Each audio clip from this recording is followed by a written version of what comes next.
நீ இதுல இருந்து தான் வந்த. அன்னைக்கு வழக்கம் போல நான் நூடுல்ஸ் பண்ணணும்னு கடைக்கு வந்த. பின்பக்கமா போனேன். அப்பதான் காய்கறிங்க வந்து இறங்கி இருக்கிறத கவனிச்சேன். முட்டைக்கோசு, முள்ளங்கி, காராமணி. ஆனா அந்த பெட்டிக்குள்ள காய்கறிங்க எதுவுமே இல்ல. அதுக்கு பதிலா பசையோட ஒரு குட்டி பாண்டா கரடி இருந்தது. அது வேற யாரும் இல்ல, நீதான்.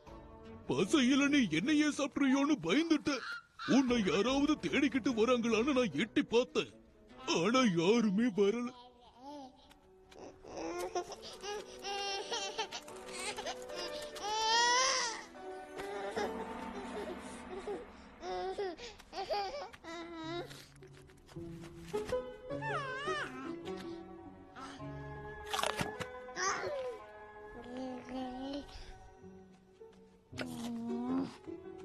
உன்னை நான் உள்ள கூட்டிக்கிட்டு வந்தேன். உனக்கு சாப்பாடு போட்டேன், குளிக்க வச்சேன். மறுபடியும் உனக்கு நூடுல்ஸ் ஊட்டி விட்டேன். மறுபடியும் அதேதான். அப்புறம் உனக்கு ட்ரெஸ் மாட்டி விடலான்னு முடிவு பண்ணுனேன்.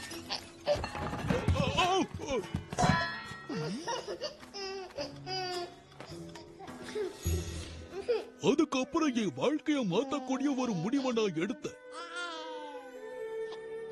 ருசியான ஒரு சூப்பை நான் தயார் பண்ணினேன். அதுக்கப்புறம் அந்த சூப்பை கொடுத்து உன்னை என் சொந்த பிள்ளையா வளர்த்தேன். என் செல்ல பாண்டா குழந்தை. அந்த நிமிஷத்துல இருந்துதான் என்னோட சூப்பாகட்டும் வாழ்க்கையாகட்டும் ரொம்ப ருசியா அமைஞ்சது.